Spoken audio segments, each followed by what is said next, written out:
lose or draw in this series are absolutely ironclad. And the truth is, greatness as a manager is defined by, in baseball especially, by longevity, consistency, and your ability to have success in multiple situations over multiple eras with all kinds of different personalities, all kinds of different management styles, all kinds of different budgets, all kinds of strengths and weaknesses.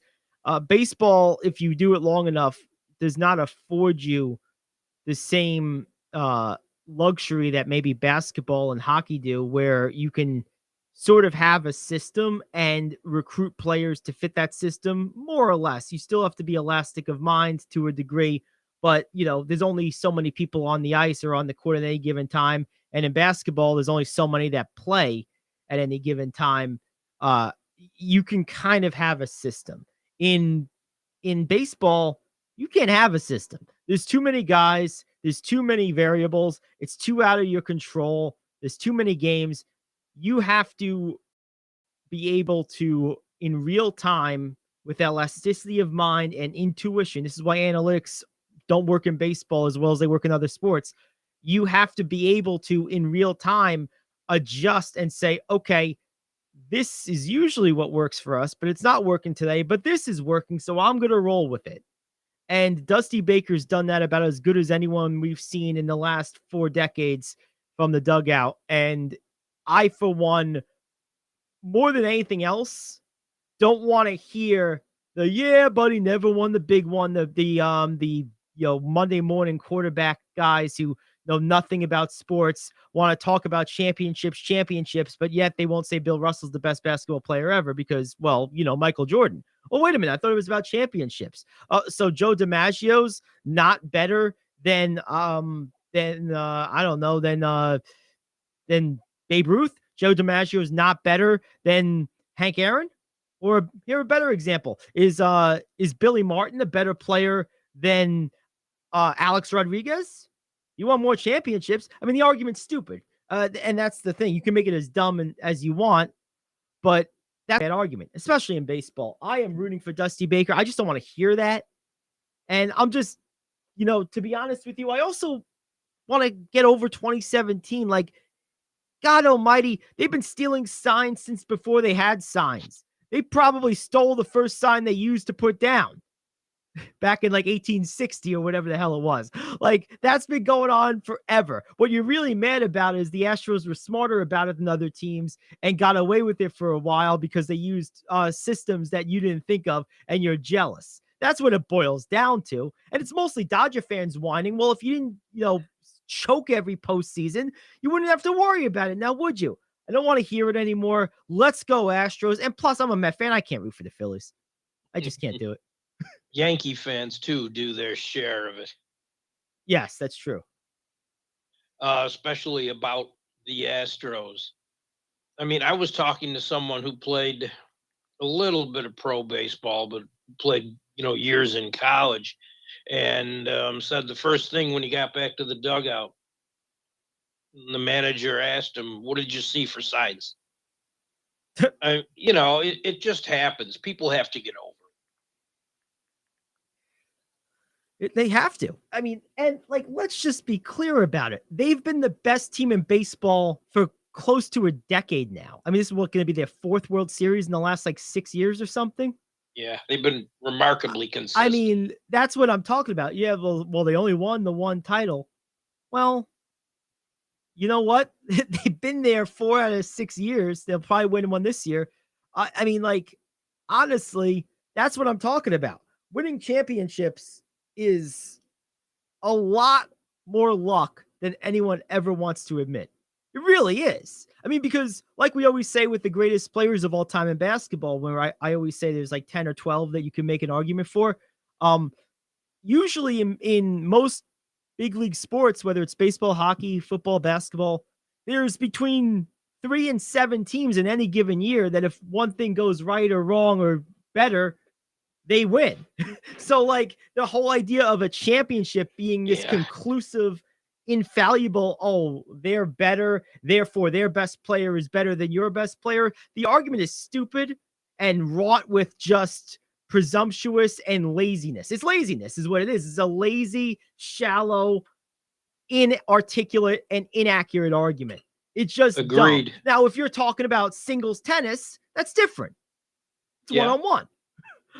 But like if you're talking about a team sport in a league with 30 or more teams, that's a lot of luck. It's like poker. I'm a big avid poker player, right? I love poker. You can be a really good player, and over time, you're going to win more than you're going to lose. But winning in a tournament is defined as making it past the first day if it's the main event where there's 10,000 players, or if it's a smaller event, a couple of hundred, it's making the final couple of tables. Winning's not just defined by, well, how many bracelets do you have? Well, yeah, okay. That means how many times you came in first for the uninitiated. But the truth is, you make your living, if you're a professional poker player, kind of like you do in golf, by just making cuts, by grinding, by hitting cashes, as they say, where you get paid. Typically, the top 10% or so of a tournament field will get paid in poker. So that's what winning is. Being the last one standing, once you get to the point of being consistently in the money, so to speak, or in golf, consistently making the cut, winning or losing and being the last one at the top of the mountain is more luck at that point than superior skill to those who are along there with you, because all those people that are at that stage are good. Every one of them. Agreed. It's a dumb argument. Being in the top 10 is going to get you endorsements and going to get sponsors. Absolutely. Especially in individual sports. Those are extremely important. That's 100% right. Absolutely. You were talking about championships. I could think of 3 100 win teams in the National League that could say the same thing. Yeah. It just didn't work at that specific time. Like if that was a series, the Mets series against the Padres, if that was a random series in July, it would be a 10-minute conversation, 20-minute conversation, maybe an hour if you're like a drive time New York City station. And that would be the end of it. It just would be whatever. It just so happens that arbitrarily or by, realities of scheduling, they say that if you don't win this series, your season ends. And there's something that feels final about that. So it feels like it's more of a outcome that was more in your control than it would have been in July. And that's just not true. Baseball is baseball. I always say this about the guys who are called clutch. Like, I have a complicated opinion on this. I never can fully make up my mind, but more than not, I feel that being clutch in baseball is just having the ability, coupled by good fortune, to more or less maintain your career regular season numbers in the playoffs. That's being clutch. And I think it's also being fortunate, because any batter in the world would tell you that they would love to be able to control when and how long and how severe a slump hits, but they can't. So if it's your time, and that slump just to hit in October, and you're Barry Bonds or you're Ted Williams or you're Alex Rodriguez, they're not clutch, they're not a winner, they're not a leader, they can't win the big one. That is Monday morning quarterback garbage. Absolute trash. Completely false. It's false in every way, and it's false. Stupid. The whole thing is stupid. There's 2 things I always say, and this is what causes a lot of upsets in sports. A good goalie can win an NHL playoff series. Mm-hmm. A good pitcher or 2 can win an MLB playoff series. Diamondbacks, they won the whole playoffs, not just one series. Does not mean the team is better. That's right. It means if those particular people are hot at that time, anything can happen. See, this is why it was gone long before my time. But from a historical standpoint and from a analyst standpoint, in baseball in particular, because of the length of the season, I really think the best format ever was the pennant format. Like, if you play 162 games and you're the best in your entire league out of 16 teams or 12 teams or however many teams there were at the given time in each league, and that's as conclusive as you can get in a sport with such variance and such unpredictability and such fortune and chance and circumstance. So to me, when you had just the pennant, it was pretty much you had the two best teams. Make a pretty good case that the team that won that 7-game series was better than the other one. It wasn't an invaluable case, but it was a pretty good case. And, that hence my argument I've made in the wake of the Mets and Dodgers losses. I'm not gonna get into that again, but that's where that kind of is rooted in.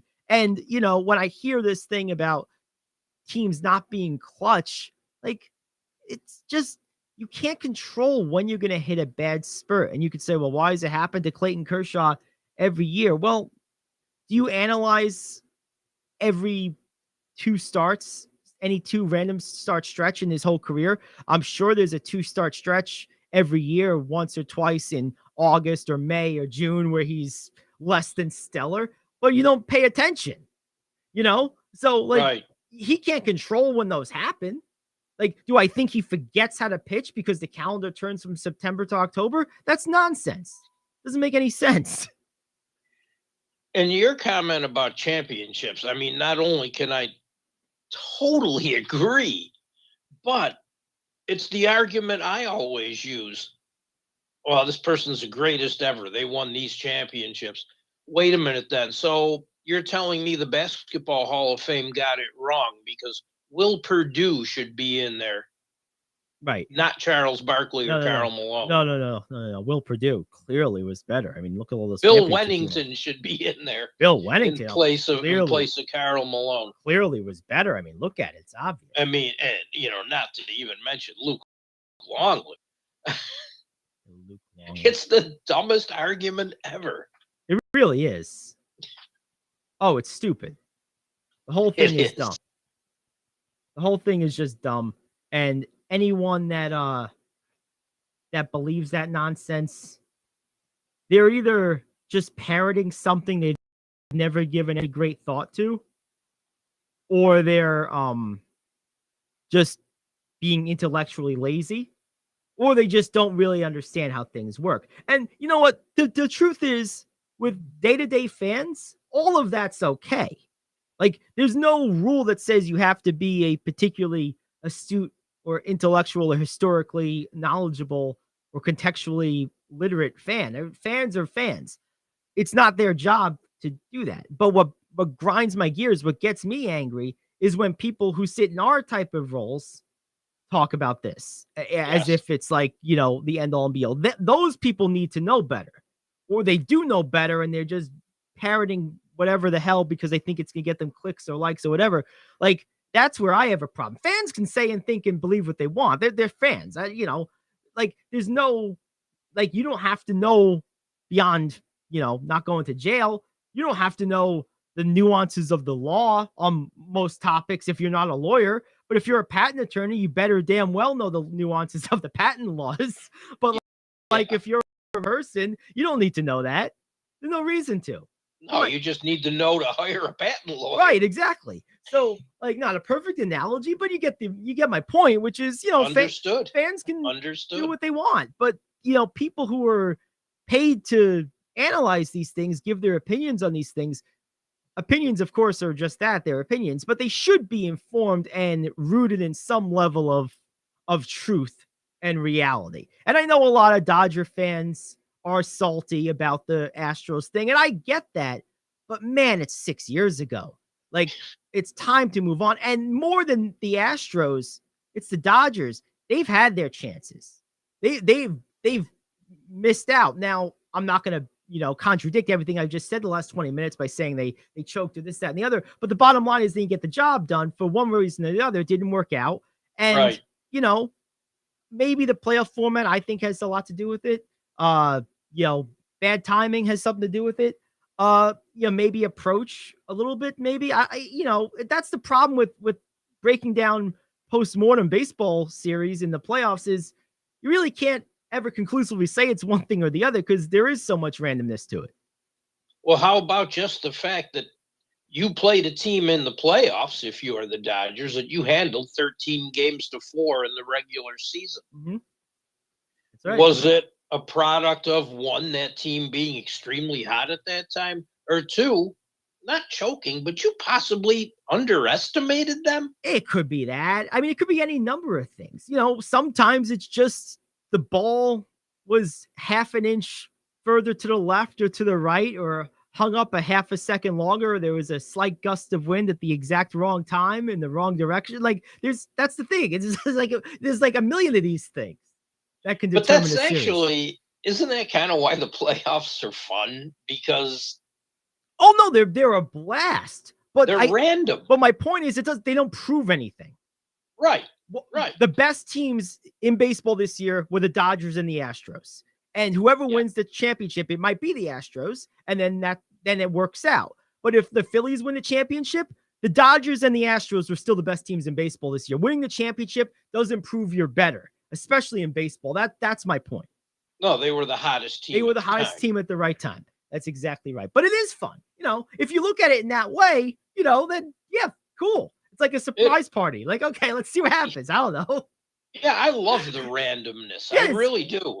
As long as people aren't up here saying, "Oh, look at the Phillies. They came together at the right time. They believed in each other. They got the clutch hits. They had the will to win." All those platitudes, it's all nonsense.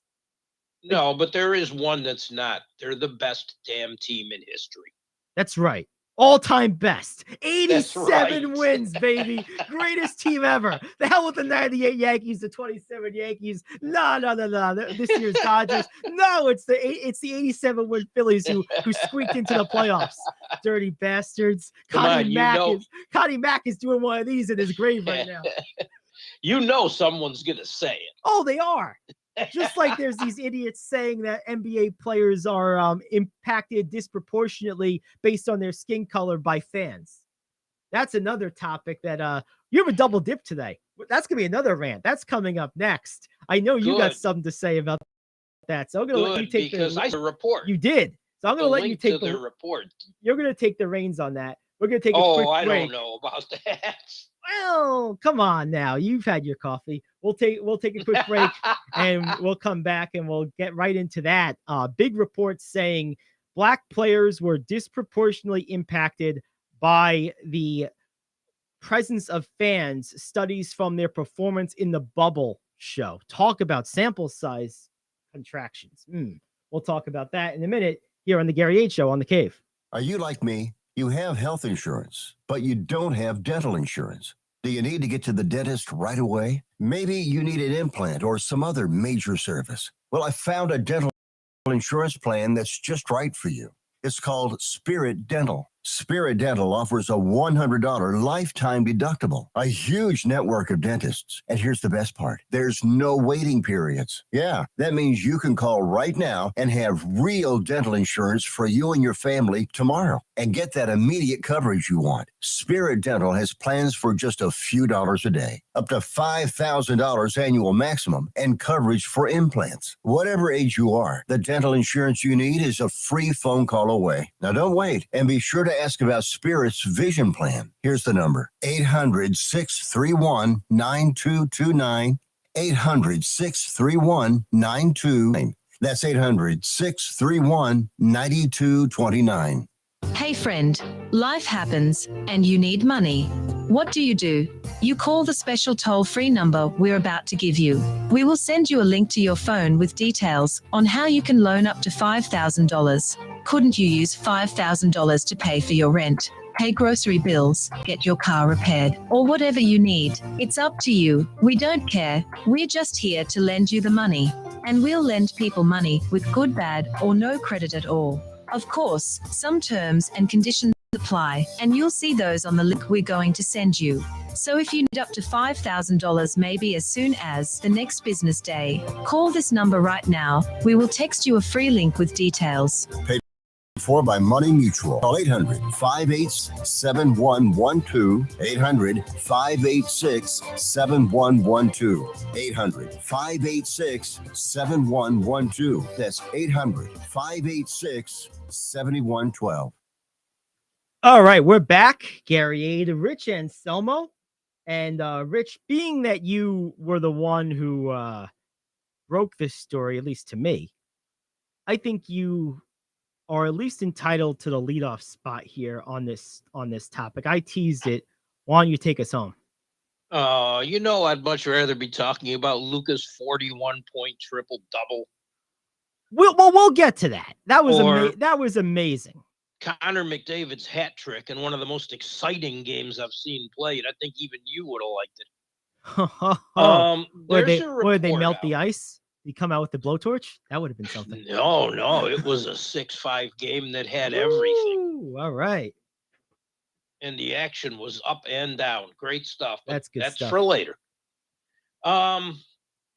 There's an abstract out here, and I have the PDF of this entire study.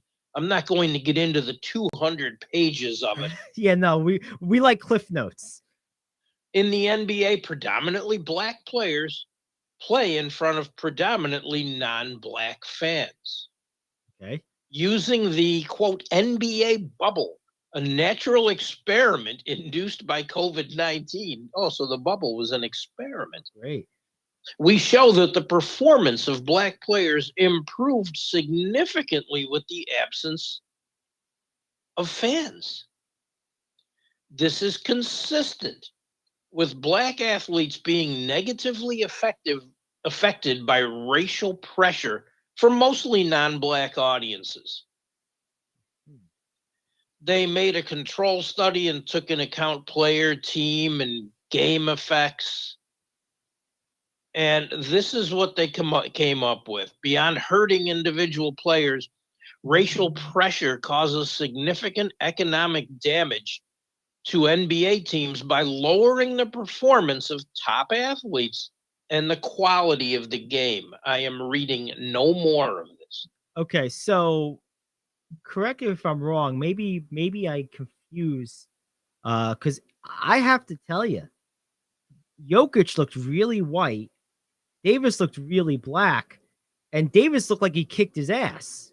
But maybe I'm colorblind. Well, I am colorblind, and these people should be too. Stop with this divisive bullshit. It's nonsense. It's stupid. 80% of the league is black. Well, Yep. If let's say 20% of the players in a given playoff have a depressed playoff, meaning their performance regresses versus their individual mean. Okay, that means that if 4 out of 10 or 4 out of 5 players broadly, roughly are black, that means that in that example, the 20% of that is, you're talking like another, I don't know, 8 out of 10 or 4 out of 6 of that 20% that regressed are going to be black. So of course the percentages are going to say, well, it affects them more. Well, yeah, there's more of them. It's like when a millionaire loses money, stock market declines. You could say, well, stock market decline more adversely affects Elon Musk than the average person. Well, no kidding. He has zillion dollars. And if he loses 1% of it, it's like more money than like your neighborhood will make in their collective lifetimes. So of course it affects them more. Like, it's just basic math. It's stupid. Pieces like that are designed to be divisive and nothing else. They accomplish nothing. The NBA is not going to not play in front of fans. Like, that's not going to happen. So what are you saying would here? Players like those paychecks? Yeah, right. Exactly. If they didn't allow all those white fans in the games? Yes, exactly. Well, they're saying that not only a majority of fans, but a majority of coaches, which I disagree with, front office executives, as well as most team owners, are not black. Well, I mean, again, let's look at population statistics, shall we? Broadly, the U.S. population of African Americans is what? It's somewhere going to be in the 6 to 12% range, I think. 12 to 15. Okay. Actually. Okay. So, but still not a dominant number. So the question is, okay, well, what do you think? There's 330 million people in the country. 44.83 million of them, according to Statista, are defined as black or African American. So that is, like you said, about 12 to 15%. So, okay, well, if that's the case, doesn't it stand to reason that there would be more of everyone else collectively in any given profession or vocation than a population that only represents 12% of the whole population? And that's just the country. Obviously, we understand the NBA is a global game. Its coaches and players are global citizens. They're not necessarily all from the US, although, of course, the majority of them are. But, there's a healthy group that isn't. I have another question about this, though. Yes. Why are the 20% of NBA players not black linked into white? Right. I'd say out of that 20%, 15% of them are not American. Well, what's even more interesting than that, I mean, you're 100% right. I mean, Luka Doncic is a good example of that, right? But like, Well, so's Joel Embiid. Joe Embiid, Jokic is another one. Giannis. I mean, why are you lumping everyone in as white? Is Giannis black? He's Greek. Sure he is. Yeah. But he's black, except when it's inconvenient for them to do that, so he's not. That's the thing that's funny about this, is these like classifications change more frequently than I change clothes in a week usually, based on based on what's going on. Like, think about it. Like, I've heard things just this week. I've heard people, Dusty Baker, as a matter of fact, was claiming that it's the first time since 1950 that there haven't been any African Americans in the World Series, and that's bad for baseball. Well, in 1950 parlance, Jose Altuve would be black, right? So he's Spanish, but in modern parlance, if the situation suited the agenda, he would also be black. But because it doesn't suit the agenda right now, he's Spanish. So we pick and choose when we distinguish between black and people who aren't white-skinned, basically, to put it crudely, but are clearly not African-American either. But when it's convenient for them, they'll say, well, they're black. And when it's convenient for them, they'll say, well, no, they're Spanish. That's different. Well, no, it's like, let's pick one classification or not. I got a better idea. We're all friggin' human. How about that? They're baseball players. How about that? Let's get this crap out of our minds collectively as a society. Mike Tomlin said it best recently. He said, well, the second you guys stop talking about this, people will stop caring. It doesn't matter. Bingo. Absolutely. Do you suck or are you good? Are you an asshole or are you a good person? I don't give a shit what you look like. And the second people stop caring, society as a whole is going to get a whole lot better and politicians are going to lose a whole lot of power. Absolutely. And both are needed. Oh, yeah. They really are. Oh, well, this is just dumb. This whole thing is divisive. The thing bothered me, and I felt there was no reason. One, the bubble was a unique situation. Right. Two, and there have been some attacks on players, mostly verbal. I know Russell Westbrook's had popcorn thrown at him. Trae Young was spat on at Madison Square Garden. Right. And these things should be handled immediately, and they're all uncalled for. Oh, absolutely.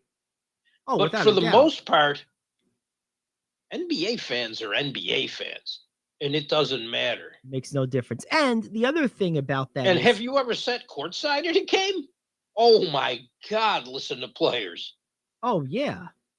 Chirp at each other. Oh, my goodness. And on top of that, like getting back to the incident with Westbrook getting things thrown at him and Trae Young getting spit on, like you said, there's no excuse, no reason for that. People that do those things need to be handled swiftly and severely. I absolutely agree. But they should not be allowed back in because I mean, at least for a year. But like I would even go longer because it's a privilege to be there. It's not your right. No, of course not. But like what I was gonna say is that you have to also take a step back and say, well, was that racially motivated?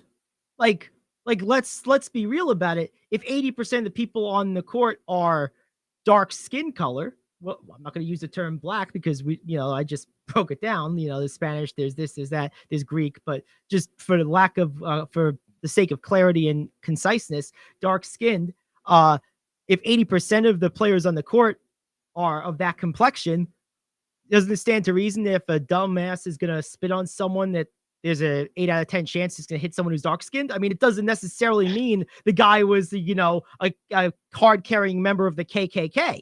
It doesn't mean he's not either, but you have to prove that before you start painting these with broad brushes and just calling NBA fans and white people more broadly, since you're complaining there's too many white fans. Well, basically you're saying white people aren't conducive to black people's success, and that's about as racist a statement as you can make.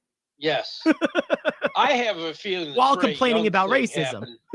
I have a feeling the Trae Young thing happened because he was kicking Knicks' ass that entire series. Probably is exactly that. The guy was probably drunk. He's probably no pissed. Excuse for it. No, of course not. But to your point, there's probably a reason why this happened. It probably had nothing to do with the fact that Trae Young is black or whatever you want to call him. I call him a badass because that guy, he was kicking the Knicks' ass that day. I remember that game. Yeah. That whole playoff series, as a matter of fact. Absolutely. When we foolishly thought the Knicks had a chance of winning. And in fact, they ended up beating the Sixers after that, too. Yes, they did. Where the Sixers basically imploded, but well, hey. They still beat them. But again, those are the kind of things that make all of this fun. That's what makes it fun. Absolutely. But no, that report infuriated me. Oh, yeah. Because how could it not? I've been to more NBA games than I can remember. Right. And that thought has never crossed my mind. Oh, of course not. I may not like you at that moment because you're killing my team. Right. And by the way, I don't care who you are, because as much as I hated Bob Dandridge for tearing us up one night, I disliked Rick Barry the next night just as much because he was doing the same thing. Yeah, right, exactly. And there is one other thing on this, kind of extrapolating it out, taking a more broad perspective here for a second. There's another side to this, and that is players, I think, also overreact and are in the wrong in their negative criticism sometimes of fan behavior.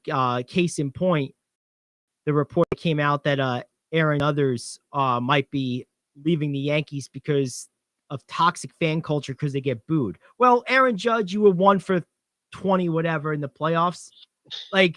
That's fans have every right to boo that. Now, does it show what have you done for me lately attitude and lack of perspective and all? Yeah, sure it does. But you know what? Tough. Deal with it. Have thicker skin than that. You get paid a king's ransom to do this, and forget the money. I never like to invoke that, but that's part of being a professional at anything, is tuning out distractions. And that all booing is a distraction. That I'll always defend fans. They can boo whoever the hell they want, whether it makes sense or not. They can cheer whoever the hell they want, whether it makes sense or not. Met fans cheered Travis d'Arnaud for years. I have no idea why, but they did. So it doesn't have to make sense. Doesn't have to make sense that they booed Aaron Judge, but Aaron Judge and others shouldn't be crying over spilled milk about that. That's a fan's right to boo, and I'll always defend fans in those situations. It is. Those rights stop at that, though. Right. Don't throw things. Right. You can't throw things. You can't hit people. You can't spit on people. But boom, gesturing, hearing, even name calling, I think, is the outer limits of where I think that's kind of where it stops. Because the truth is, like you were saying a few minutes ago, what if players call each other? You know what I mean? Name calling fits in with booing to me. But beyond that, once it crosses the line of physical, then that's not okay. Or if you're verbally hearing someone threaten someone's family or something of that nature, that's really threatening. And that has happened. And that's not okay. But saying you're a piece of crap, or, I hope you never get a hit again, or I think you suck, or any of that stuff, you're an asshole, whatever. It's words. Have thicker skin. Yeah. And that's part of the problem. It is. So this goes both ways. I think there's more on the fans than on the players, but the players aren't blameless in this either. Because certainly the other thing is, what's the best way to get bullied more is to respond to a bully, right? So right. If a fan gets under your skin and you respond to them in some way, either overtly or passive aggressively through the media or innuendo or social media, that's just going to egg on not just that fan, but the fan base in general to escalate their harassment of you. And that's how some of these things end up happening. Again, there's no excuse for it. The fan needs to control themselves. But like when you feed into the bullying or to the taunting or to the booing, you invite escalation to where it gets beyond the pale. It doesn't help the matter. Right. So just ignore it. Anyway, man, I feel like I've been yelling for like an hour. One of those. Hey, do you mind if I take a few minutes to let you rest? Yeah, please. I think I need Okay. Because there was a lot of action last night that really had me worked up. Okay. Only one New York team played with a puck last night, and that was Buffalo, and they lost to Montreal 3-2. The best game all year, and I wish I had seen more of it, was Edmonton and Chicago. This thing went back and forth, a goal for a goal, some bad blood thrown in. Connor McDavid has a hat trick. Leon Draisaitl had a goal and 2 assists. His goal came with 37 seconds left in the game and gave Edmonton a 6-5 win where the action was back and forth and fun and exciting. It made me wish all games were like that. Another game that was fun and exciting, Vancouver and Seattle. Vancouver ends up winning this thing 5-4. It went down to the last seconds, though. Another one that I wish all looked like this. And these two teams, if Seattle could beat Vancouver, they didn't beat them at all last year. And this was the first time they played this year. Seattle needs to beat them 1 or 2 times because there's enough hate there. Serious hate to make this a rivalry. But in order to have a rivalry, you got to win sometimes. Well, yes, for it to be a rivalry, one team has to beat the other, and the other team has to beat the other team occasionally. Right. And I think Seattle can do that, and that'll be fun. Congrats to Bruce Boudreau, Vancouver Canucks head coach, for his 600th victory. They lost their first 7 games this season, so it was nice to see him win one. So the Lakers, you're saying the Lakers will get one of their next 3 wins, maybe? Yeah. There you go. See, it just happens. And one more quick note: Brad Marchand told us, "Well, I'll be back by maybe the end of November with this injury I had." He went off-season double hip surgery, came back to play last night, and scored twice and had an assist in the Bruins win over Detroit. Didn't need a wheelchair to come back out onto the court, but oh man, Paul Pierce. that was a not only surprising he came back this early, but the fact that he looked so good, was amazing. One thing, Rich, that I think is interesting here, is I just saw a tweet while you were talking that Odell Beckham was likely going to sign with the Bills on a 2-year incentive-laden deal, but I've seen so many tweets like that signing him to like 6 different people. So of course I immediately go to confirm it, and it's not confirmable. So I'm thinking it's not true, but it could be true, which is what my point is here. I don't think I can ever remember this big a name who could have really a significant impact in determining who wins among the contending teams being this available this late with this much uncertainty of which way he's going to go. It's really kind of fun. It's like a under the radar but omnipresent back of your mind like drama storyline. It's like a soap opera where it's like you watch like 12 straight episodes waiting for the answer to one question. You get half the answer in one episode. You think, okay, well, next episode for sure. And you wait 3 more months before you get, then by the time it happens, you forget what the original question was. You're just like, oh, okay, that's cool. So, and then they've thrown 10 other questions. Right. By the time you get to it, right, there's 10 other questions. It's like a football version of that right now. It's actually quite amusing. And there's arguments to be made for like a lot of teams. The Bills are certainly one. The Chiefs, the Rams need him desperately. The Giants could really use him back. Well, the Chiefs just got a receiver. They did, so probably not anymore. But man, it's like I didn't think that was that much of a great trade. I mean, the Jets could use him right now because of with the loss. I mean, they could use a weapon. I mean, but I think if my spidey senses tell me it's going to come down to the Giants, the Rams, and the Bills. That's what I think. I think the Rams are out. It might be, but I think that low ball offer turned him off, and the fact they don't want to counter. Right. So maybe I think is going to hurt. The Giants are always a consideration. Yes. Yes. The Chiefs just got a receiver, but in no way is that guy going to have the effect that that Beckham could have. Right. Well, and that's the thing. I think the only way the Chiefs sign him is if they just offense by playing defense. If they get wind that Buffalo is likely the destination, they might try to make an 11th hour play, even over pay, to just keep him away from that team, Oh, yeah. more than anything else. And I think the Bills should be looking to do the same thing. The Giants, in just a purely merit-based perspective, need him more than either of those teams do. And he has more history there and never really wanted to leave there. They do. So, but in fact, I think I put on the Cave Talk Radio Facebook page yesterday about Kadarius Toney. Yes. And I thank Eric Compton for that. Yes. That he said he didn't learn the playbook. They couldn't wait to get rid of him. Yeah. So I don't think the Chiefs made a major splash there. And I also think that they probably see another opportunity. That's probably true. All right, let's go ahead and take our top of the hour break. We'll come right back. We'll talk some top 5. We got to do our NFL picks for the week. We'll break down some of the NBA action from last night. A lot to get to in the hour, some news you can use. It's the Gary Ayd Show here on The Cave.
All righty, we're back here on the Gary Ayd Show.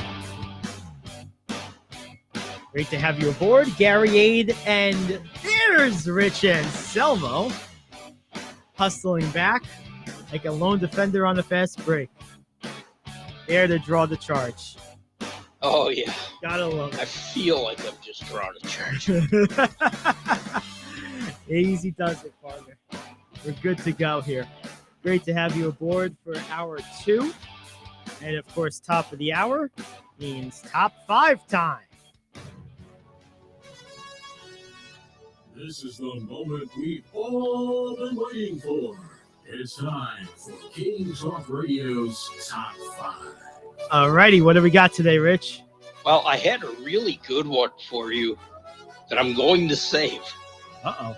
Because watching that Seattle-Vancouver game last night and watching two teams who really dislike each other made me change what I was going to do originally.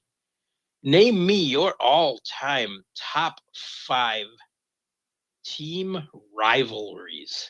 Oof. Man. I mean, there's a couple that are almost like iconic, like iconoclastic in that, like, they're like hard not to just rattle off Lakers, Celtics, Yankees, Red Sox, Dodgers, Yes. Giants, like those 3, Ohio State, Michigan. But in the interest of some diversification, I'm gonna do the ones And that is mean the most to Ohio me. State, Michigan one of your? No, that's what 5? that's what I'm saying. So I think in the spirit of the question, I'm gonna count the ones that had the biggest impact on me. Oh, yeah. And That's what I want. number 1, it probably won't surprise you because you know me, but it might surprise some in the audience because it was very short-lived and it was very confined to one period of time. It wasn't like, Celtics Lakers, which ebbs and flows, but we've had 3 or 4 renditions of it over the decades. My number 1 is Lakers Kings.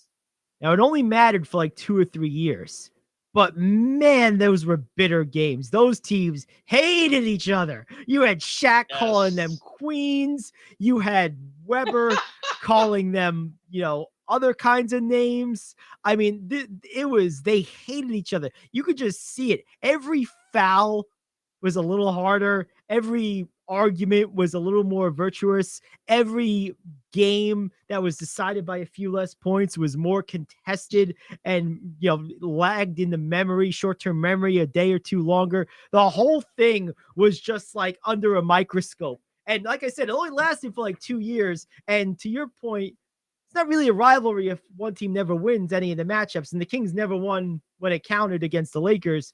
But man, it was bitter and it was fun. And I was in high school at the time. So I think one of the reasons I remember it so fondly and with so much intensity is like among my circles of people that I spoke to in school, at lunch or at the handball court or wherever, everyone knew I was a Laker fan, in particular a Kobe fan. Oh, and the ribbings and the trash talk and the crap I had to deal with, even when the Lakers won. Oh, it's the league fixed it. You still hear that garbage. Donaghy this and like, well, the Kings made like 12 of 60 free throws in Game 7. You don't talk about that. Like, like that didn't happen. Vlade Divac didn't throw a perfect outlet pass to Ori for a game-winning buzzer beater. I watched that too. Like, Yeah. that was just an amazing time. So that's my number 1. Number 2, I had to think about this.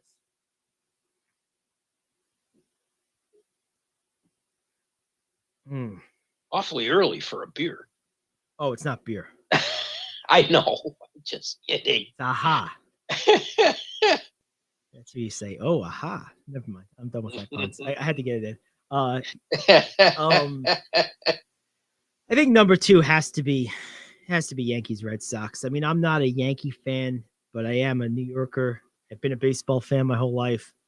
And it does create an energy and a buzz when both teams are good in particular that is unique in baseball and incredibly timeless. What I mean by that is, unlike the Kings and Lakers, which I just got finished saying was like a 2-year window or so, 3-year window, Um, that rivalry only requires both teams to be good simultaneously and have something to play for, and it really is intense. And so it doesn't matter era, players, anything, who's home, who's away. So that's one thing that makes that rivalry so unique, is that both teams are generally good. And when they are both good at the same time, it always means something. And even most of the players will occasionally give you an honest answer and veer from the whole, just treat it like another game. If every game counts, it's all one game on the calendar, one game at a time. Even the players will veer from that standard answer at least once per meaningful series between these two teams. And that tells you all you need to know about. There's nothing normal about Red Sox Yankees when both teams are good. There's nothing regular about it. Agreed. So that has to be number 2. Number 3 for me, it was more players, I think, than teams. And the irony is, of course, they never played directly against each other. But for my generation, the Brady Manning thing defined an era. It really did. Both great. And it was, for me, it was always difficult because to this day, I believe Peyton Manning was the superior quarterback. But, with the enormity of Brady's success, it became increasingly hard to make that argument and have people listen to you. But, it's the old Ben Franklin rhyme, a man convinced against his will is of the same opinion still. That certainly applies to me with the Manning thing. I don't talk about it much because, it's a fruitless conversation. But the truth is, I never did stop believing that. So I always rooted for him for his success. Plus, I liked Manning a lot more. Brady's not a bad guy per se, but he played under the lock and strap of the ultimate grump in Bill Belichick. And Manning, meanwhile, played for 2 affable coaches over his time. Well, 3 if you count Moore early in his career. Then, of course, Dungy and Caldwell later on. Dungy in particular was very gregarious. No wonder he's had such success in his second career in the media. So I think that had something to do with it. But I always liked that rivalry. I also Yeah. think that Dungy was the reason Manning didn't win more. It's possible. For that penchant for resting people at a time they Yeah. didn't need to be rested, where Belichick never did that. No, you're not wrong. You play in game 16. That It doesn't matter. We'll sit you in the third quarter, but you're going to play as long as we're 30 ahead. That's right. Yeah. We have some Duke, North Carolina in the chats here. Certainly an iconic rivalry, but it falls in that basket of I don't care that much about it personally. So if this is a list of rivalries that matter the most to me, North Carolina and Duke, anything college sports isn't going to make my list. I just don't care about college sports that much. I never have. I will say next on my list is probably Celtics Lakers. I almost put that too, but there were too many large chunks of time during my impressionable years where one or two of those teams, usually just one of them, the Lakers or the Celtics, weren't good enough for the rivalry to really sink in with me the way it would for someone of your generation or even someone between our respective ages. If you were old enough to witness the 80s, this would probably be your number one. Actually, it's mine. Right. Yeah. So. Right. But I wasn't.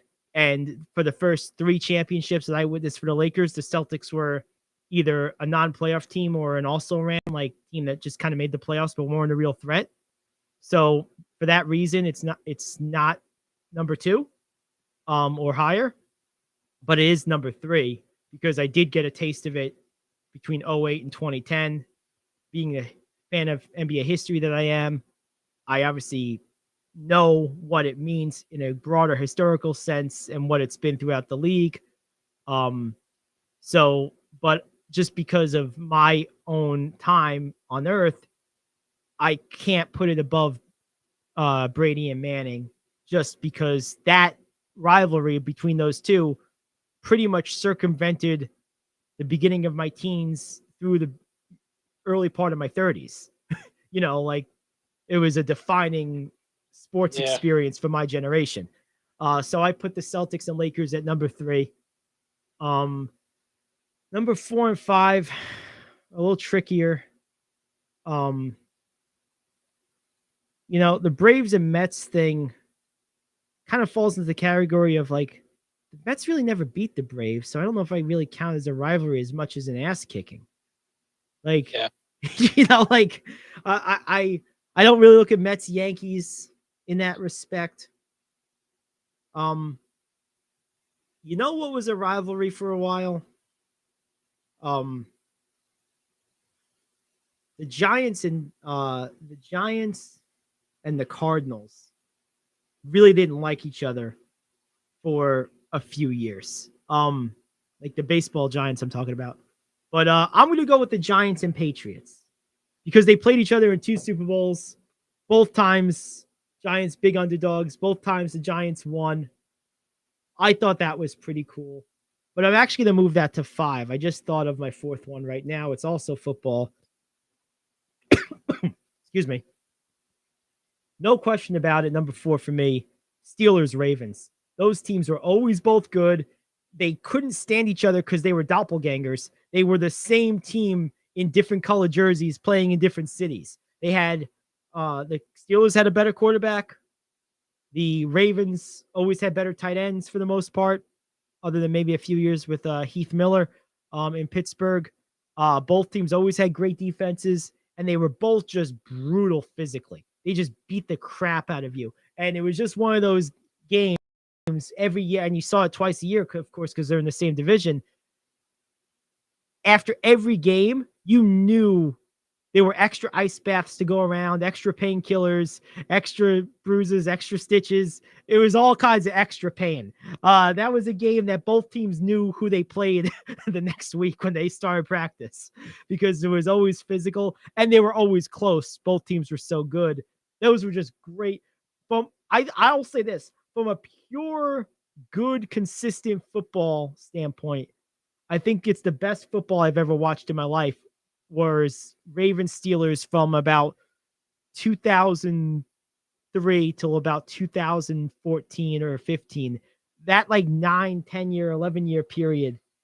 It was just amazing watching those two teams play. It was just always great football. You never had one of these games where like one team won, but it was kind of sloppy. Like the games were always good and close. And they didn't like each other. It was just great. So that's number 4 for me. I could even move that up to 3 in some respects, but I'm going to leave it there 4. And then number 5 is going to be the Giants and Patriots. Interesting. I like it. I had some of the ones you did. I had a couple different ones. I had the Steelers too, but I had them against the Raiders. Oh, in the 70s, which was brutal. And also very physical. Any Raiders team with Jack Tatum would make sure of that. Oh, yes. Being here, I had Bills Dolphins. Once the Bills went 0 for the 70s against the Dolphins. oh man. That rivalry became hated. Right now with young people, that's the Patriots. But I never saw it as a rivalry because they could never beat them. But of course, Lakers Celtics is my number 1. Yeah, I mean, it would be my number 1 too if I was just a little bit older. There's no question about it. It's obviously my favorite sport. One of them is my favorite team. The other one has my all-time favorite player, regardless of team in their catalog. That's Larry Bird. Yeah, that would be my number 1 too. I just missed the action. Yeah. Scott gave us a nice top 5 He list. did, yes. Syracuse Georgetown interests me. Because back in the day, that was indeed a rivalry. Oh, it was. I mean, and that's, I think, that's maybe one of the reasons college sports doesn't resonate with me. It's partly it's a few things, and multiple things, but one of the reasons is I don't think there's really been any true sustained juice with any real players. Certainly no like real team rivalries. In my sports viewing life, certainly not in basketball. The closest thing I could think of would be the couple years that Florida basketball was really dominant, but they didn't have like a rival that was there with them the whole time. I mean, they played Ohio State the one year with Odin and Conley, and then I don't even remember who they played the other year when they won back-to-back championships. I don't either. So like that's the problem. Like I know who the Lakers played, in their matchup with the Kings. I remember the Yankees and Red Sox 2004 series, and like it's almost like pro wrestling, right? Like the match is what you'll be able to watch again in posterity, but you'll never like Hogan and Sting at 97 Starrcade. Unless you were actively engaged in the year and a half buildup to that match, the match itself is a good wrestling match. But if you go back and watch that, you're getting like 3% of the effect that those who consumed the buildup in real time experienced. And for a rivalry to be a true rivalry on this level, I think that buildup had to have been there. So there has to be some longevity of the rivalry. And you also have to have been old enough and engaged enough to absorb that buildup in order for it to make your list. And for me, just by virtue of circumstance, timing, and other factors, there's just nothing in college sports that reaches anywhere near that level for me in my lifetime. Ohio State, Michigan does for a lot of people, but mostly alums. Because you could say the same thing about Oregon and Oregon State. Yep. The people who care are the people who went there. Right, of course. Well, there's a real tribalism and fraternal nature to being a college sports fan. Right. Like, if you didn't go to one of those schools or you're not at least from that area raised in that culture, it's really hard to identify with it too much. Like you're not going to be an Alabama fan, most likely, who grew up in Massachusetts and went to Yale. Right. You're just not going to be a fan, or you're not going to be an Ohio State fan if you grew up in San Diego and went to school in Austin. Like it's not going to happen probably. A good friend of mine played baseball for Ohio State. If you really want to watch him erupt, just say to him how good Michigan looks to you. Oh, look how good Michigan look. Oh my God. I would not be able to repeat his responses. The screws, baby. I love it. Absolutely. I would not be able to repeat his responses on the air. Turning the screws. Totally love it. And it's fun just to get him worked up sometimes. Oh, that's good stuff. That really is good stuff. Toby has decided that he has had enough of the top 5. He's like, okay, guys, you said what you need to say about here. Let's go. So I think Toby is cueing me to kick it to break. So, one thing you never do, there's 2 faults in a married life. Never disagree with your wife, and definitely never disagree with a cat. Disagreeing with a cat is the ultimate thing. You can't eat. Cats are always right. Just ask them. They'll tell you. That's why I'm single. Wow. See? Life lessons, man. See, I got you. It's never too late. I might Didn't you tell me this earlier? I might be able to get you a spare cat, Toby can be a handful sometimes, but I think you can get adjusted to him.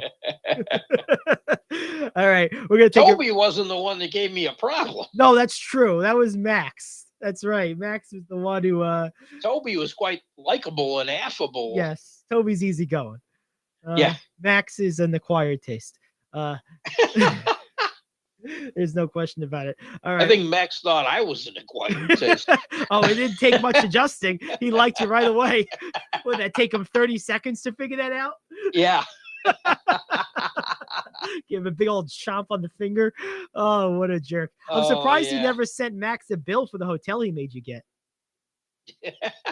He would have just said, go and send it to collections. I'm not paying that shit. Get out of here. I actually really enjoyed that hotel. Yeah, it's a good hotel. I actually go there quite a bit. I occasionally do some delivery work, and I make a lot of deliveries there. It's a very popular hotel for out of towners because of its proximity to the highway and Close major to roads. So, everything. yeah, it's a very popular location, and the price is right. That's Yeah. the The best thing. that's the thing about that brand is that it's like kind of their deal. All right, let's take a break. We'll come back. We got to do our NFL picks, so we'll get to that next, and then we'll break down the NBA and news you can use. That's what's on tap the rest of the way. It's the Gary Ayd Show here in the cave.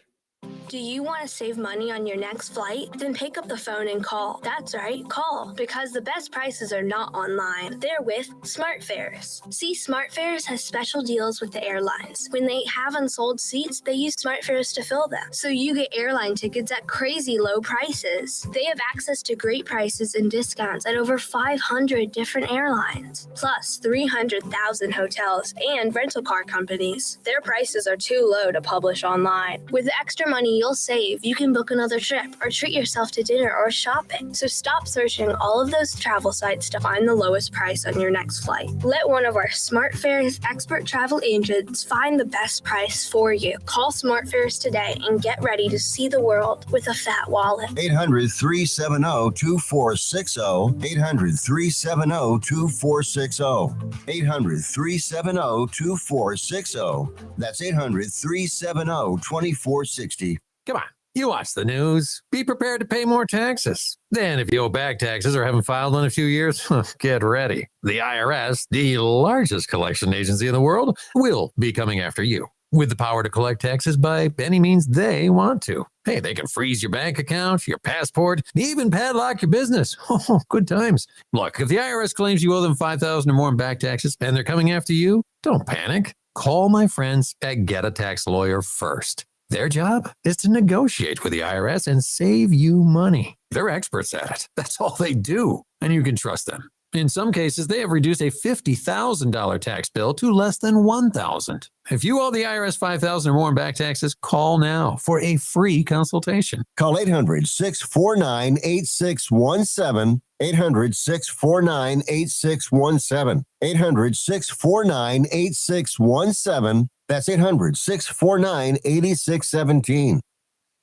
One of the reasons us radio people tend to be on the rotund side is because it's not just that we're sedentary, because most people's jobs are that.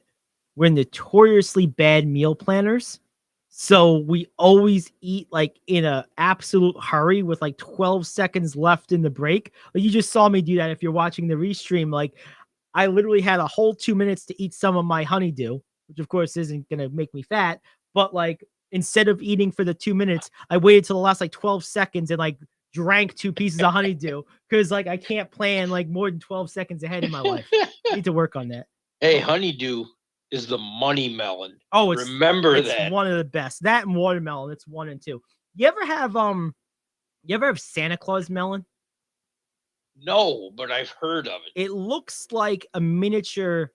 It's like a cross between a honeydew and a cantaloupe, but miniature. So it's ovular. It's about like this size. And it's got like the color of honeydew, the husk, the outside, I mean, but it's got like the markings of a watermelon. So it's a cross between watermelon and a honeydew, not cantaloupe. I'm sorry. And so it's got like the lines of a watermelon, but it's the pale, opaque color of a honeydew husk. And when you cut into it, it's closer in color to honeydew, but it's much more mild color. It's not that beautiful green. It's like a whitish, like a faded yellow, almost a white color. And Oh, wow. it has such a level of sweetness to it. It's just so good. My dad used to bring home all kinds of weird stuff when I was growing up, particularly when it came to produce and deli meat. because he himself worked as a butcher and deli guy for, either full-time or as a moonlight part-time job for 20 or so years. And So then he knew what to get. he knew what to get. And his father owned a produce stand in Brooklyn for a long period of time when my dad was growing up. So, like, That part I did not know. Yes. I learned something new today. There you go. So I was exposed to weird fruit at an early age. Like, I remember the first time, I was probably a teenager, maybe in my early 20s, but I think I was a teenager, like mid-teens. My dad comes home with these 2 tomatoes, as far as I could tell. And I was like, Dad, why'd you buy like 2 tomatoes? And why are you keeping them in the cabinet? He goes, I'll just leave them there. Never mind. He didn't tell me they weren't tomatoes. Well, I left them there. My dad worked overnight. So basically I saw him on the weekends. So one Saturday, I'm in high school. It's summer. So I'm sleeping till 2, 3, 4 in the afternoon at this time, staying up till 9 o'clock in the morning, whatever. One of those things. I walk out of my room, just getting up. And my dad's sitting at the kitchen counter. There's this TV on the wall about yay high. He's sitting there, and he always had something. He was always carving something or cutting something or eating something at that kitchen island. So I come out there, and he's cutting up these, again, tomatoes. And he hands me one. I was like, I just woke up. I don't want a tomato. And like, just have one. Still didn't tell me what it was. Finally, I took a bite of it. I was like, that's not a tomato. What the hell is this? They were persimmons. Oh, wow. And that was how I was introduced to persimmons. He never told me anything until after I ate it. And they are good. Oh, they're awesome. And I come to find out later that my aunt, my mom's sister, that was her favorite fruit. Oh, wow. So yeah, I have a lot of stories like that. My dad was big into produce, so that's where Santa Claus melon comes from. How I got on that, I have no idea. All right, let's get to our NFL picks. Okay. Before we make our first pick, how much more inclined are you to pay Lamar Jackson now if you're the Ravens? Pay the man. You kind of he's entered that Aaron Judge territory. It's not an easy choice either way, but you kind of don't have a choice. You have to pay him. You have to pay him, and he is the perfect quarterback for that team. Yes, I mean, there's a reason they had 2 million rush yards yesterday, and he is also a part of it. Bad news for the NFL. Tom Brady and Gisele Bündchen are finalizing their divorce, which means Brady's going to play another 6 years, get his mojo back, and go back to just killing everybody. I hope that's wrong, but I saw that, and that was going to be the next thing I talked about. Yeah, that just came across. Yep, bad news, actually. All right. Let's look at the game. Sunday. We have a 9:30 a.m. game. London, or is it Germany this time? We have a London game. Denver and Jacksonville. Yeah, not an easy game to pick. It's not. Denver's one of those teams I'm not comfortable picking right now. Yes. Jacksonville is shaky, but they've shown momentum or progress in the proper direction, whereas the the Broncos, they look like the Browns at times. The Broncos have been probably one of the biggest disappointments in the NFL this year. And I've heard, Rich, through reliable sources, a loss Sunday will likely mean the end of Nate the Great. Well, Coach Nate just got the vote of confidence from. Oh, so he's out. Another 2 from days. the GM. Oh yeah, that's front office. So he's in big trouble. Vote of confidence is always the last thing you hear before they say see you later. Yes, but isn't that the best job in the world? How many years did they sign him to a contract? He's gonna have 3 years. 4 or 5. Yeah, he's gonna have 3 or 4 years of getting paid to do nothing. He coached like 9 games, and he's gonna get paid for 4 years. Coached them legendarily badly. Oh, but he coached them. Yep. Yeah, it's epic. It really is epic. I think that's crazy. All right. So you have Jacksonville as well? I have to go with Jacksonville here. I have to. Yeah. Okay, let's get into the 1 o'clock games. Panthers at Falcons. By the way, how did you do yesterday? with our Thursday. We pick. both we won. We both got Baltimore, right? Yeah, that's right. So, all right. So, Panthers and Falcons, you say, huh? Yes. I'm tempted here. Honestly, I'm tempted to take the Panthers after the way they played last week. The Falcons are Jekyll and Hyde. You're getting pretty good plus money to take the Panthers here. They're 4-point dogs on the road. This game could go either way. I'm going to go ahead and say Atlanta wins, but I'm actually going to bet on the money line this week that Carolina wins because it could go either way, and that's a nice bit of juice for a toss-up game as far as I see it. It is. It really is. I, too, did the same thing. I took Atlanta, but this third-string quarterback for the Panthers, I like this kid Walker. I like the way he's looked. And they're saying when the other two come back, he has the job. There you go.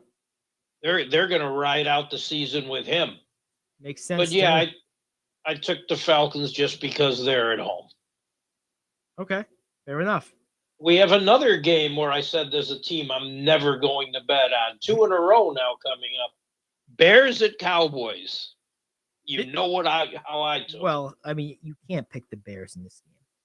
But if you have enough beers, are a big enough homer, and are just a degenerate, if you have all three of those things happening, you might convince yourself to pick the Bears because they are plus 330.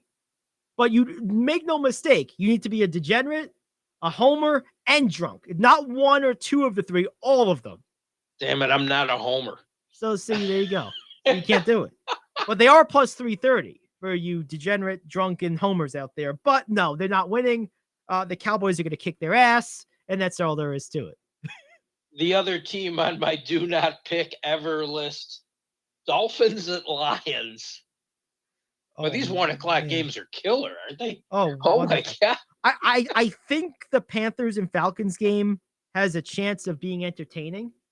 Yeah. And I also am beginning to decide to watch Jaguar games because Trevor Lawrence is by himself sometimes worth an hour of my time. He is. And the kid they drafted with him last year, his teammate. Oh, Becton? At Clemson, Etienne.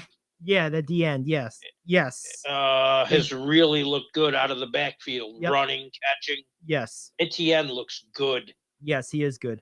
That's a nice little twosome to start with over there. But Miami and Detroit, I can't pick the Lions. I don't like either of these teams, but I'm taking the Dolphins. Can't bet on the Lions. And what should be a pretty good game? Cardinals at Vikings. This is a good game. This game means a lot to the Cardinals, a real lot. Means a lot to the Vikings. I think the week after they go to Buffalo. Yep, that's true. But the Vikings have the luxury of playing in what looks like going to be a pretty weak division this year with Green Bay falling apart. And, of course, Chicago stinks. And Detroit's worse. So, I mean, they can afford to lose this game and still probably not sweat the division at any point this year. The Cardinals are in an absolute toss-up division. Someone threw a stick of dynamite in that division and just blew it up. And they just say, let's see where the crap lands. That's kind of where that division is right now. So, plus the Cardinals have a little bit of expectation, failing to meet expectation pressures going on. There's between the coach and the quarterback. A signature win on the road like this against a team that many have is a top 5 team in the NFL right now, I think would go a long way for them. Whereas a loss by Minnesota would be, disappointing, but not tragic or season derailing in any way. So that said, I'm actually going to go ahead and put my money and my prediction on the upset here. I got the Cardinals. I think the game means a lot to them. I think this is a game that they come in and take. I think Minnesota might be a little flat-footed in this one. I got the Cardinals to win this one. I see the best way for the Cardinals to win is if the Vikings are looking ahead to Buffalo. I have to take the Vikings because you're smarter than me? Yeah, that makes sense. I agree. I just don't see them, despite things in the division, they're looking at a bigger picture. Right. I don't see them losing this winnable game, knowing they have to play a very good team on the road next week. Makes sense. So I'm taking the Vikings. All right. You got the Vikings. Raiders at Saints. This is Talk about two teams that are Jekyll and Hyde. Hey, what you got? Well, Vegas got. That's Vegas's response. 1 point game. No positive money any place. Not on spreads.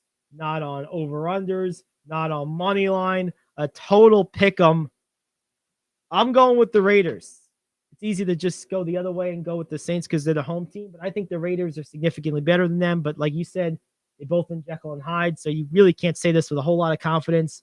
But I'm going to go with the Raiders. I think Adams has a big day. He had a big game last week. I think that continues, and I got the Raiders in this one. I held my nose when I picked it, but I took the Raiders too. Like, man, what do you do here? Patriots at Jets. Now, this is a fun game. Mac Jones is going to start. Oh, Jets, baby. Sorry, did I say that out loud? Man, I don't know. Scott's, I know, listening. Biggest Jet fan I know, along with Richie, who might also be listening.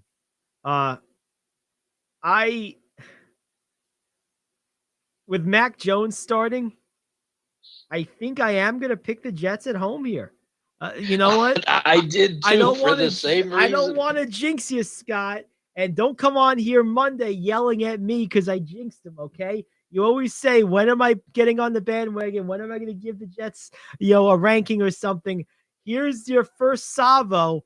Don't blow it. I will say this right now. If they win this game, I said this a couple weeks ago when Scott asked me this question, like, why weren't the Jets in the top 10? What do they have to do to get there? This is it.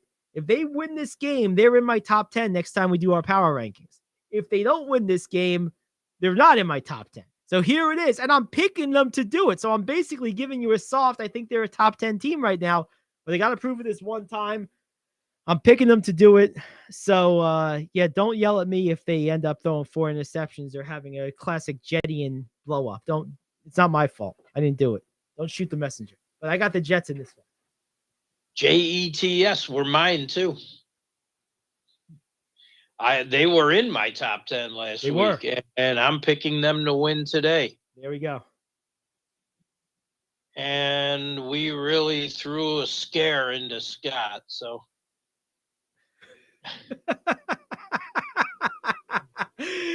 We're hacking them? I'm guessing he means backing them. Yes, I'm sure of it. We're not doing too much hacking, I hope. Not a developer, nor am I Jason Flores either. So, one last 1:00 game, one of the most interesting games of the day. Yes. Steelers at Eagles. I know our buddy Dylan, big Eagles fan. They're minus 500 in this game. I was talking to him earlier in the week. He said this game scares the shit out of me. Those are his exact words. It does me too. The Steelers These are the kind of games the Steelers win. That's exactly what he said. They're one of those weird, sneaky teams that find ways to win games like this. He says there's no reason for me not to think the Eagles will win. Vegas agrees they're a 10.5-point home favorite, but they do think it's going to be on the lower scoring end, only 43.5 over under. That would tell me the Steelers are going to be in this game. This one's going to be a nail biter, I think. I think they're going to be nervous. There's going to be positive nervous energy for Steeler fans thinking, can we pull it off? It's going to be nail biting, pants shitting nervous energy for the Eagles fans. Oh God, can we win? But I do think I can't quite call the Steelers to win this game, only because I do think even if you play great defense against them, which I think the Steelers will do, the line reflects Vegas believes that too. I still think you need to score about 24, 25 points to beat this Eagles team. And I just don't think the Steelers can score that many points. I think the final in this game is going to be about 4 to like 20. And I just, in order for the Steelers to win, I think they would have to be like that. And I just don't think they can score enough points. I think the Eagles are going to find a way to score about 25. I think the Steelers end up scoring about 20 or 18 or something and lose, a 1-score game.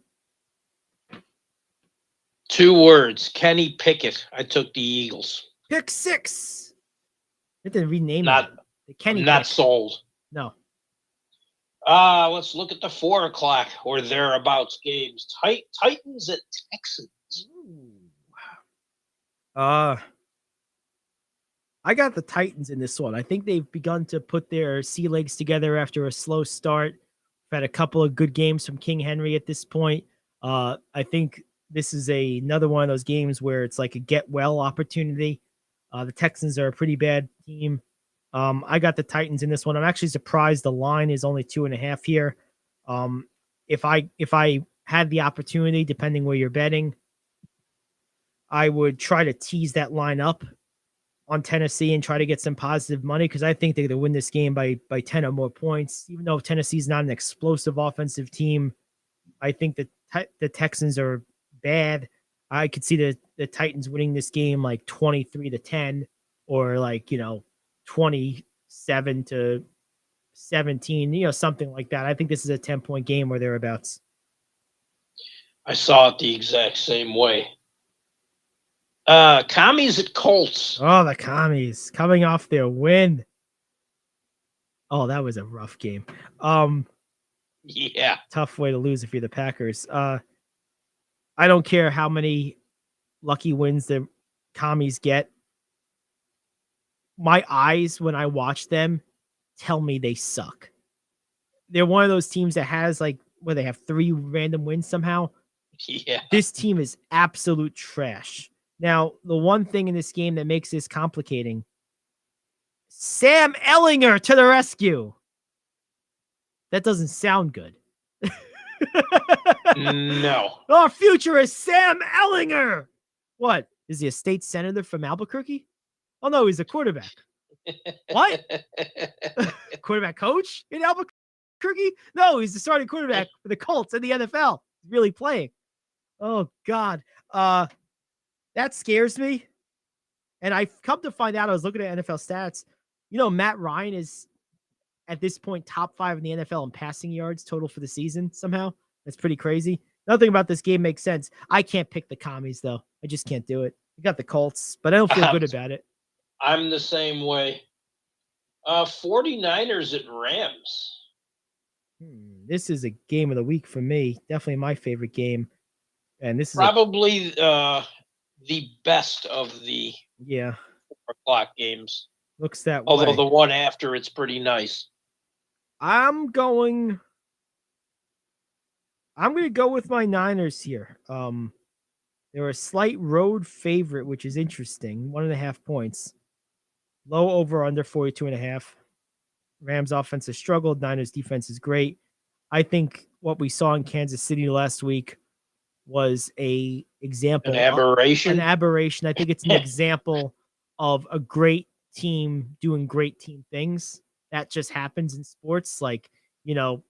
Case in point, Elijah versus David Robinson 100 years ago and said with a straight face, I played him great. I think, but Elijah gave him 40 and 20 and Robinson played him great. Sometimes great players and girls do that, even if they're played perfectly. I think last week was an example of that. I still think the Niners are one of the best defenses in the NFL. Couple that with the Rams' struggles on offense. I think the Niners have a couple of takeaways in this game and win based on field position and short fields converting into points. So I got the Niners winning this one. I do as well, mostly because I'm not sold on the Rams, and I haven't been. They just don't look right to me. Yep. Oh, go ahead. No, for me, this is just I'm more bullish on the Niners than I am down on the Rams in this game. I just think the Niners are going to win. All right, what else we got? It's a combination of both for me. The last 4 o'clock game, Giants at Seahags. At some point, I'm going to have to start giving the Seahags some credit. But they're on top of their division. I still can't do it yet. It's hard for me to do. And again, the Giants are underdogs at 6-1. This is getting to the point you start hearing some of the players talk about it this week, where it's getting to the point where it's becoming bulletin board material for them and it's becoming motivating. Yes. I understand both sides of that. I understand why no one's picking them in any of these games. I really do get it, because you watch this team and it's like, oh, what? Like that's like, what just Sound happened? effects included. Everything. It's like, huh? So it's hard to, with any confidence, pick a team that wins that way. It really is. But I don't really understand how Seattle's winning either. This is a toss-up to me. But hell, You talk about quarterback stats. yeah, there's that too. I'm in New Geno York. Smith's on top of everything. Yeah, that's just that's unacceptable. I can't even wrap my mind around that. I'm going with the Giants. No idea why or how, but they keep winning these games. So I'm going with Big Blue. Plus, you get positive money on it. Plus 145. Let's go, Big Blue. It was a toss-up team, but once I throw Coach in there, it's the Giants. Brian Dable. The Sunday night game. Packers at Bills. See, I'm sure when the NFL put this on the schedule, they were like licking their chops, and now they're licking their wounds, trying to get it off the schedule. Too early to flex. This is gonna be a bloodbath. Packers offense is awful, and their defense is ordinary. It's not terrible, but it's not great.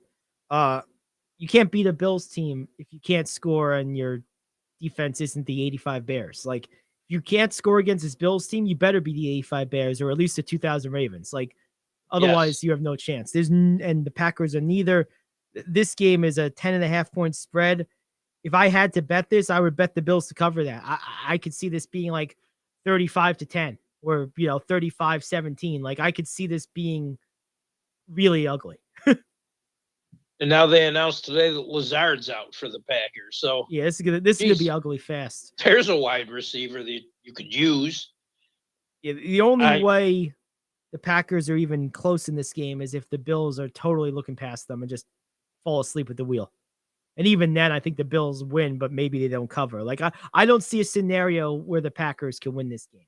I mean, I guess I could see a scenario where they cover if, like I said, the Bills just aren't all there. But I think a 50%, 60% their Bills team would beat 100% their Packers team as it currently stands. So I think can't so see the Packers too. winning. Although the game does concern me a bit because I had no doubts they'd crush Jacksonville last year too. Yeah, look. And every year they seem to have one of those games in them. I'm hoping this year's different. That would be a tough spot. Because they need every win. They need every win to get KC at home in January. I think it's too important for them not to. Mm-hmm. That's why I have them winning and covering. There you go.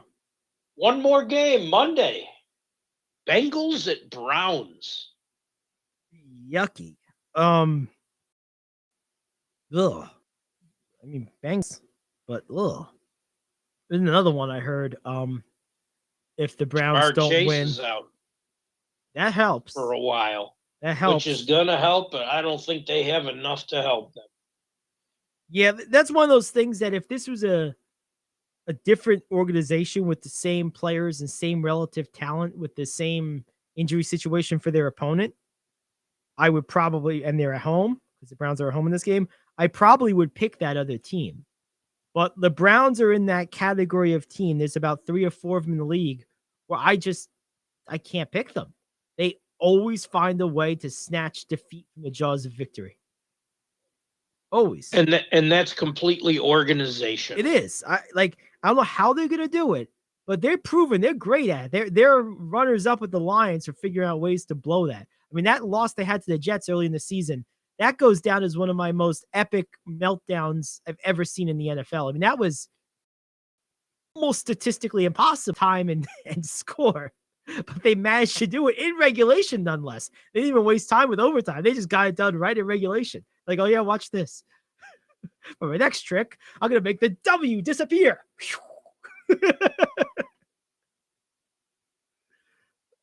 So yeah, I got to go with the Bengals. If anyone can do it, they can. Oh, they got this. So how many did we differ on? One. Just the Cardinals game, right? Yes. No, two. The Cardinals and the Rams, Niners. You took the Rams?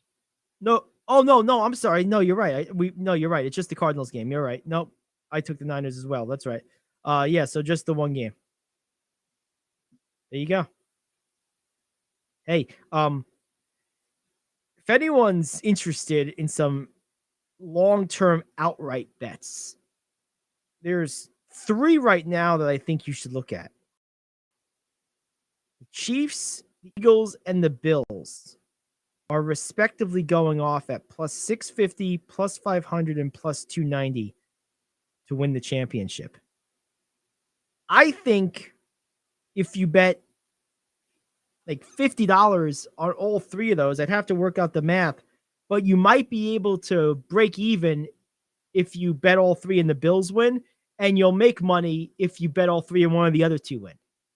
If I'm doing my math right, you're getting roughly 3-1. So if you bet a total of $150 at plus 290, you just about break even. Not quite, but pretty close. And if either of the other 2 won, even with the $100 loss you take on the others, if the Eagles won at plus 500, for example, on $50, you're going to win, what is that? 250. So yeah, like, and I'll tell you this, I would be really surprised if one of those 3 teams didn't win the championship. I would too. So I think that's a good bet. Just bet a set amount on all 3. And if the Bills win, you add a couple of bucks, but you more or less get a refund. If either of the other 2 win, you're in it. I wouldn't just make money. I wouldn't just bet the other 2 because the Bills have such a chance of winning. So I'd at least want to get like my 90% rebate. Right. But I don't think, I mean, maybe the Niners, if they get their act together, maybe. But like right now, even as bad as they've been, the Bucs are the 4th highest odds to win. They have the 4th best odds to win at plus 1,400. So there's a big drop from the Chiefs at 650 to the Bucs at 1,400 to win the Super Bowl right now. Very true. All right, let's take a break. We'll do some. Well, is there a reason to take a break? I guess not. Can I just say 2 games last night that stood out to me in the NBA? Dallas beat Brooklyn in overtime. Doncic had a 40-point triple-double, and it was a great game. Oh, it was awesome. And Kyrie showed out for the Nets. Steph Curry had a great night. The Warriors beat the Heat. Yes, they Memphis beat Sacramento. Who doesn't? And, of course, Oklahoma City beat the Clippers again. Straighten this stuff out, guys. Come on. Yeah, and like John Wall had a really good game in this one. I did like 15 points in about 20-something minutes. Efficient, had a number of assists too. He had a really good game. Like, why can't the Clippers beat Oklahoma City? I wish I knew. Like, what is the deal with that? I don't get it. I mean, I just don't understand at all. It really doesn't make any sense. One thing I'll be paying attention to over the weekend is, of course, Game 1 of the World Series today. Let's go Astros. We'll see what happens. I'm really gonna be curious to see what the overnight ratings in that game are, given the long layoff.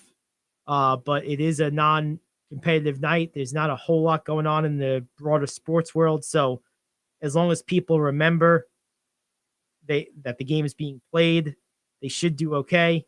We'll see, and we'll go from there. But hey, good week. Thanks for tuning in, everyone. We'll be back on Monday. The Gary Ayd Show. For Rich and Selma, I'm Gary Ayd saying so long. We'll see you Monday here on The Cave.